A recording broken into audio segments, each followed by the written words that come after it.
Movie की शुरुआत में मूवी के अहम किरदार माइकल को दिखाया जाता है। माइकल अपनी साइकिल पर सवार होकर स्कूल जा रहा होता है।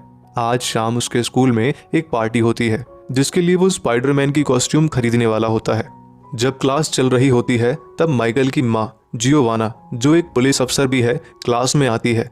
वो सभी बच्चों से कहती है कि शहर में स्कूल से बच्चे गायब हो रहे हैं। वो बच्चों से कहती है कि उन्हें लापता बच्चों के बारे में कुछ भी पता चले तो वो तुरंत पुलिस को बताएं।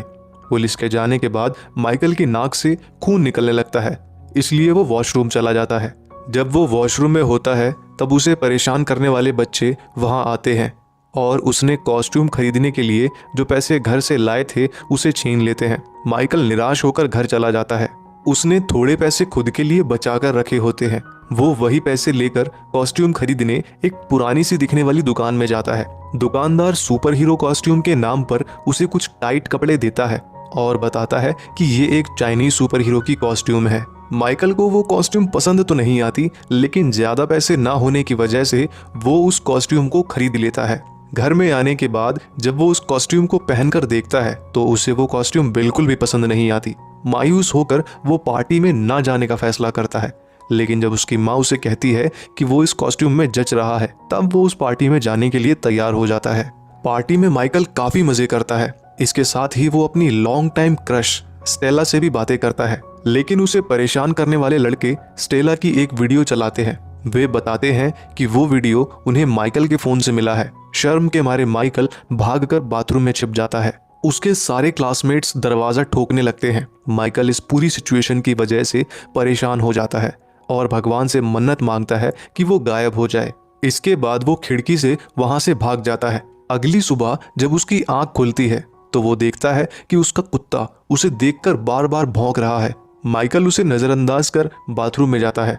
जब आईने में अपनी शक्ल देखता है तो वो दंग रह जाता है, क्योंकि वो सचमुच गायब हो गया था। माइकल अपने कपड़े उतार कर देखता है, उसका पूरा शरीर गायब हो गया था। उसी वक्त माइकल की माँ वहां आती है। माइकल उसे कहीं नजर नहीं आता।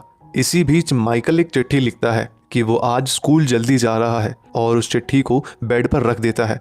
माइकल की माँ उसे पढ़ती है और अपने कमरे में चली जाती है। माइकल अपने पूरे शरीर पर कपड़े लपेटता है और स्कूल जाता है। स्कूल के एंट्रेंस पर उसे स्टेला दिखती है। वो देखता है कि उसे बुली करने वाला लड़का इवान भी वहीं बैठा है। माइकल उसे सबक सिखाने की ठान लेता है। वो अपने कपड़े उतारता है और अदृश्य हो जाता है। जब क्लासरूम में टीचर पढ़ा रही होती है तब अदृश्य माइकल इवान की पेंट बॉल गन लेता है और टीचर की तरफ पेंट बॉल फेंकता है। ऐसा करते ही गुस्से में टीचर इवान को सस्पेंड करती है। इसके बाद माइकल लड़कियों के बाथरूम में जाता है और चुपचाप उनके बीच जाकर बैठ जाता है। हालांकि थोड़ी देर बाद एक लड़की का तौलिया उस पर आकर गिरता है और लड़कियों को पता चलता है कि वहां कोई है। उसी वक्त माइकल अपने असली रूप में आने लगता है। उसे बिना कपड़ों के देख लड़कियां चिल्लाने लगती हैं। उसे तुरंत वहां से भागना पड़ता है। अगले दिन क्लासरूम में साइकोलॉजिस्ट बसीली टीनेजर्स की मेंटल हेल्थ के बारे में लेक्चर दे रहे होते हैं। पिछले महीने में माइकल के 2 क्लासमेट्स अपना घर छोड़कर भाग गए थे, इसलिए बसीली उन्हें गाइड करने आए हैं। लेक्चर के बीचों बीच ही माइकल का शरीर फिर से अदृश्य होने लगता है। खुशकिस्मती से लेक्चर खत्म होने ही वाला होता है। वो अदृश्य हो सकता है। ये बात किसी को पता चलने से पहले ही क्लासरूम से भाग जाता है। वो खुद के पूरे शरीर को कपड़ों से लपेटता है और घर चला जाता है। जब वो अपने कमरे में पहुंचता है तब उसके कमरे में उसकी बहन मौजूद होती है। वो अपनी बहन को कमरे से बाहर जाने के लिए कहता है। उसकी बहन को दाल में कुछ काला लगता है। वो दरवाजा खोलती है और बिना बाहर जाए दरवाजा फिर से बंद कर देती है। माइकल ने अपना मुंह दीवार की तरफ किया होता है, इसलिए वो ये नहीं देख पाता। वो बिना चेक किए अपने मुंह पर बंधा स्कार्फ निकालता है। अपने भाई को अदृश्य रूप में देखते ही वो डर के मारे जोर से चिल्लाती है। माइकल उसे बताता है कि सुपर हीरो कॉस्ट्यूम ने उसे ये पावर दी है। उसी बीच पुलिस स्टेशन में प्रोफेसर बसीली खोए हुए बच्चों को ढूंढने में मदद कर रहा होता है। जियोवाना के मुताबिक बच्चों को किसी ने किडनैप किया है, लेकिन बसीली इसके विपरीत सोच रखता है। वो कहता है कि बच्चे इस उम्र में घर वालों से किसी बात पर नाराज होकर ऐसी गलतियां करते ही है। कुछ दिनों बाद वे अपने आप घर वापस लौट आएंगे। कुछ देर बाद जियोवाना अपने घर जाती है। माइकल अभी भी अदृश्य ही होता है। जियोवाना फोन पर किसी से बात करते हुए कहती है कि माइकल उसका अपना बेटा नहीं है, बल्कि उसने उसे गोद लिया है। माइकल को ये बात सुनते ही जोर का धक्का लगता है। वो मायूस होकर वहां से चला जाता है। जब वो अदृश्य रूप में झूला झूल रहा होता है तभी स्टेला वहां आती है। झूले को अपने आप हिलते हुए देखकर स्टेला को लगता है कि कोई भूत झूला झूल रहा है। वो बिना डरे उसके पास जाती है। स्टेला के जाने के बाद माइकल को एक आदमी उसी को घूरता हुआ दिखाई देता है। हालांकि अगले ही पल वो आदमी एक लकड़ी का सहारा लेकर आगे बढ़ते हुए दिखाई देता है, जिससे हमें पता चलता है कि वो आदमी अंधा है। रात में माइकल स्टेला के घर जाता है। स्टेला अपने अदृश्य दोस्त से मिलकर बहुत खुश हो जाती है। दोनों एक दूसरे को किस करते हैं, लेकिन तभी माइकल का शरीर सामान्य रूप में आने लगता है। इस वजह से वो तुरंत वहां से भाग जाता है। अगले दिन जब स्टेला अपने जिम्नास्टिक क्लास में अकेली होती है तब उसके पीछे से उसे एक सुई आकर चुभती है। इस वजह से वो वहीं बेहोश हो जाती है। दूसरी ओर माइकल स्टेला को अपनी असलियत बताने का फैसला करता है। वो अपने कुत्ते के साथ स्टेला के जिम्नास्टिक क्लास की तरफ बढ़ता है। जब वो उस बिल्डिंग के सामने होता है तब उसे मास्क पहना हुआ एक आदमी बेहोश स्टेला को अपने साथ लेकर जाता हुआ दिखाई देता है। माइकल अपने कुत्ते के साथ उस पर अटैक कर उसे रोकने की कोशिश करता है, लेकिन वो आदमी स्टेला को अपने साथ लेकर भागने में कामयाब हो जाता है। थोड़ी देर बाद पुलिस वहां आती है। उन्हें इस बात पर यकीन हो जाता है कि जो बच्चे गायब हो रहे थे इसकी वजह उनकी उम्र नहीं बल्कि कोई किडनैपर है। जब स्टेला की आंख खुलती है तो वो खुद को किसी लैब नुमा जगह में पाती है। उसके सर पर किसी तरह के वायर्स लगे हुए होते हैं। बसीली वहां उसके साथ कुछ पूछताछ कर रहा होता है। पता चलता है कि बसीली ही बच्चों के गायब होने के पीछे था। वो उसके साथ कुछ टेस्ट करता है। इसके बाद वो उसे एक सेल में बंद करता है। इससे पहले जो बच्चे गायब हुए थे वो सब भी उसी सेल में मौजूद होते हैं।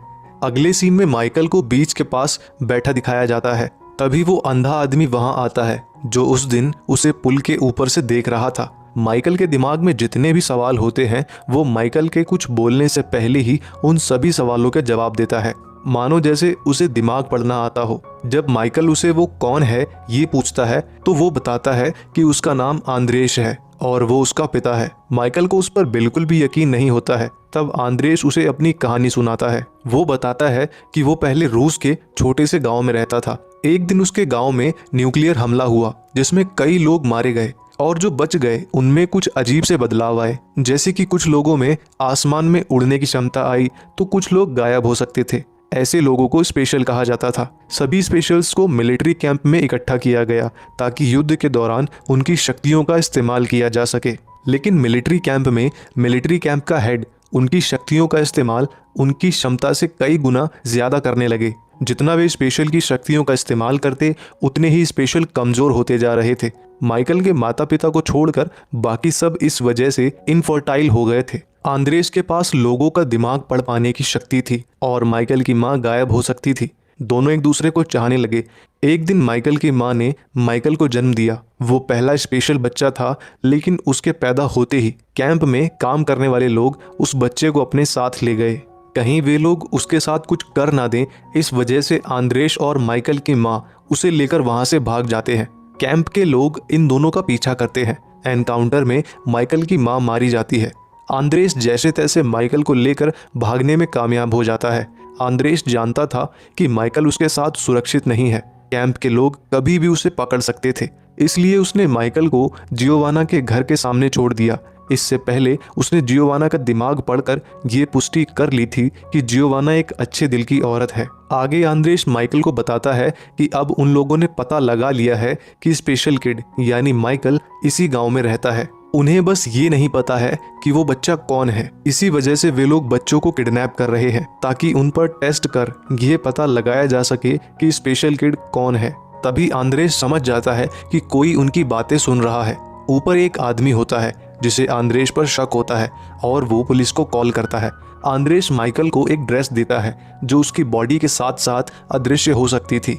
इसके बाद आंद्रेस अपनी बातें सुन रहे आदमी की याददाश्त मिटाता है और वहां से चला जाता है। पुलिस बसीली के साथ वहां आती है, लेकिन उन्हें कुछ हासिल नहीं होता। जियोवाना बसीली को बताती है कि माइकल उसका गोद लिया हुआ बच्चा है।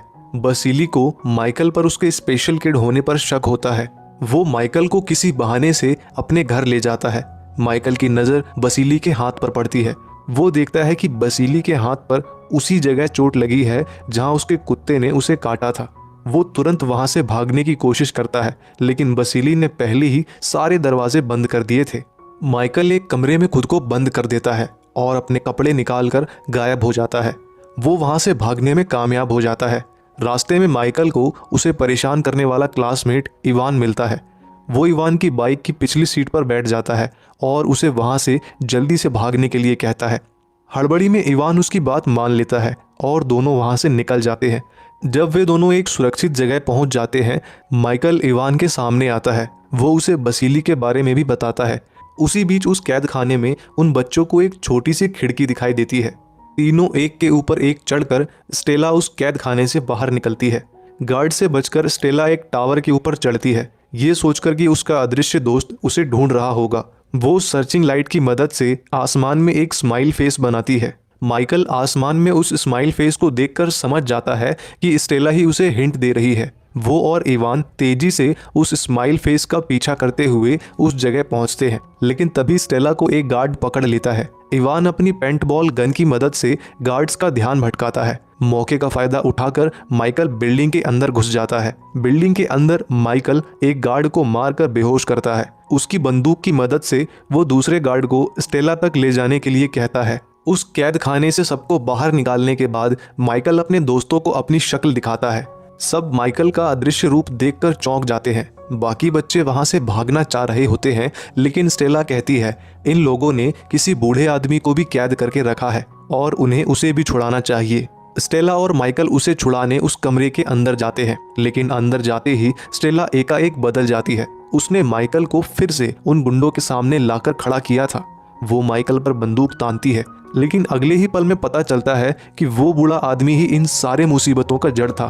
उसके पास दूसरों के दिमाग को कंट्रोल करने की शक्ति थी।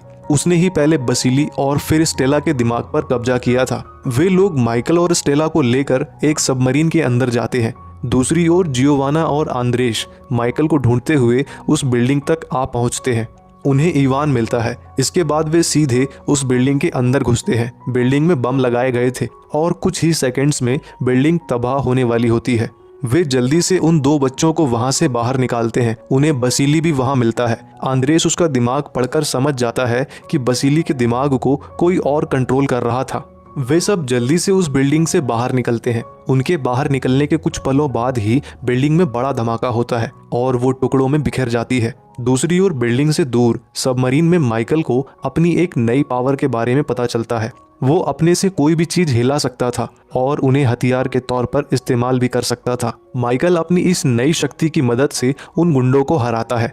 आखिरकार माइकल स्टेला के साथ तट पर पहुंचता है, जहां कई लोग इन दोनों का इंतजार कर रहे होते हैं। माइकल सबको अपनी पावर की एक झलक दिखाता है। तभी आंद्रेस माइकल से कहता है कि उसे उन्हें सबकी मेमोरी से इस घटना को निकालना होगा, क्योंकि कैंप वाले कभी भी उसे ढूंढते हुए वहां आ सकते हैं। इसके बाद माइकल स्टेला से जाकर मिलता है। वे आखिरी बार एक दूसरे को किस करते हैं। आंद्रेस सबकी मेमोरी से इस घटना को इरेज करता है और वो जल्द ही लौटेगा कहकर वहां से चला जाता है। इसके बाद सब कुछ पहले की तरह नॉर्मल हो जाता है। मूवी के अंत में रूस में कहीं एक औरत को दिखाया जाता है। ये औरत कोई और नहीं बल्कि माइकल की माँ है। दरअसल उस दिन एनकाउंटर में वो मरी नहीं थी। बाद में उसने उस कैंप के लोगों पर हमला कर उन पर कब्जा कर लिया था। पता चलता है कि उसी ने वो सारे आदमी माइकल की तलाश में भेजे थे ताकि वो उसे यहाँ ला सके। माइकल की माँ अब सभी नॉर्मल लोगों के खिलाफ है जो स्पेशल लोगों के साथ बुरा बर्ताव करते थे।